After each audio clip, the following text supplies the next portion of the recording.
Giving a speech is always nerve-wracking. Will my audience be engaged? Will I make enough eye contact? What if I forget how to drive home my point? These are all questions that we ask ourselves when we're speaking in front of others. When you throw in the use of a visual aid, it can sometimes exacerbate the level of anxiety for the speaker. But why is that? The visual aid should actually be used as a tool to drive home to drive home the point and also take some of the pressure off the presenter or the speaker. Visual aids are used as a tool to enhance a speech by allowing the audience to see what has the speaker so excited about the message that they are delivering. Visual aids can also stem from photos, drawings, charts, and also graphs. Most people learn through the use of visuals, perhaps even more so than just listening. So a good visual aid can help your audience understand the message that you're trying to drive home and remember the pertinent parts of your message. In fact, one study showed that 3 days after a group of individuals observed a presentation, when a presentation did not include the visual aid, 10% of the audience forgot about the message. When the presentation included the visual aid, 65% of the audience was able to retain the information and also share with others. It can be pretty boring to sit through a presentation where the speaker is always talking and there's no engagement from the audience or no visuals. If you are like me, sometimes I forget parts of my speech. The use of visual aids can serve as a note or a guide to keep the speaker on track. When you're giving a speech, we already know, we've spoken about it, it can be very nerve-wracking. Having visual aids can help you remember what to say, when you want to say it, and also keep you from going off on tangents. Let's talk more about it. Visual aids are known for enhancing the verbal message. A contributor to the use of a visual aid can actually be objects.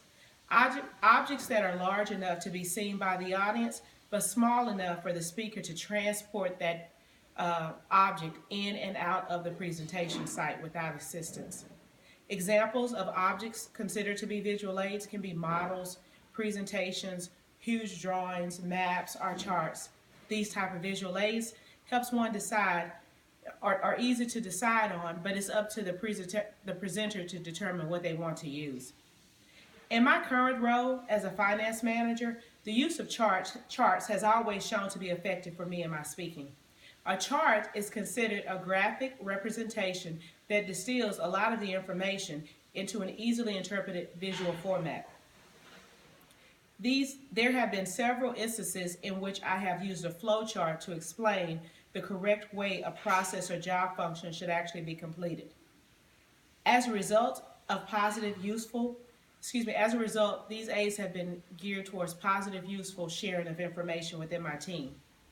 An organizational chart often shows where there has been churn or structure change within the organization. If you're making a chart, make it clear and simple for your audience. If you have too much information or too much going on the chart, the audience can either become confused or ask excessive questions about what you're presenting. Every month in my current role, I report out on the dollars that should be reserved to cover paybacks to suppliers within my organization. The use of graphs has been considered a useful tool when I'm relaying information to the comptroller. A graph represents numerical information in a visual form. A bar graph uses vertical or horizontal bars to drive home your point. Keep visuals very simple. It's better to have extra slides than to lose your audience. Your visual aids should strengthen your presentation, not hinder it. Use bulleted short phrases to complement your headings. Don't use sentences or entire paragraphs unless you plan to read that information aloud. Keep your information at a very high level and be prepared to speak to the information you're presenting on, as well as elaborate and answer questions.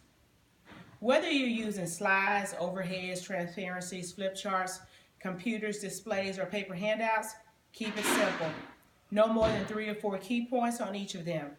It's better to have a few slides than to lose your audience. In preparing tables and charts for projection, limit data to key points. Include only columns, rows, or plots that you plan to discuss. If you do not plan to discuss the information, do not include that information on your visual. Wrapping things up. Your presentation manner and style are as important to the success of the information you are about to deliver. Pace yourself. Don't rush through your slides. Be familiar enough with what you're presenting on so your material is at a high level and your audience is captivated by what you're presenting. There are fewer things that are more upsetting to an audience than a speaker organizing their thoughts or their slides while they're presenting the information. I found it very helpful to print out all of my slides and put them in front of me and make sure that I'm able to capture and highlight or enunciate all of my points when I'm presenting the use of visuals without actually reading that data on my visual aid chart. A few things to remember. Don't assume that your audience knows what you're talking about. Draw a clear, complete picture and precise so they have a great understanding of the information. Be certain of the data that you're presenting. When you're asked questions, you want to be prepared to answer those questions or create a parking lot chart that gives the audience visualization of the feedback that you will provide to them at a later time based off of those parking lot concerns. Talk to the audience and not the screen. Turn to the screen only long enough to drive home your points or ensure that you're capturing something that you may have missed. Some presenters flick a large laser that enhances their presentation. That can sometimes be annoying. Lastly, consider your audience. Make sure that you're presenting at a level for your audience to understand, and make sure whatever visual you choose to use is acceptable to the audience. So do your homework before your presentation. Thank you for listening. My name is Carmen Ryder, and this was my presentation on the use of visual aids.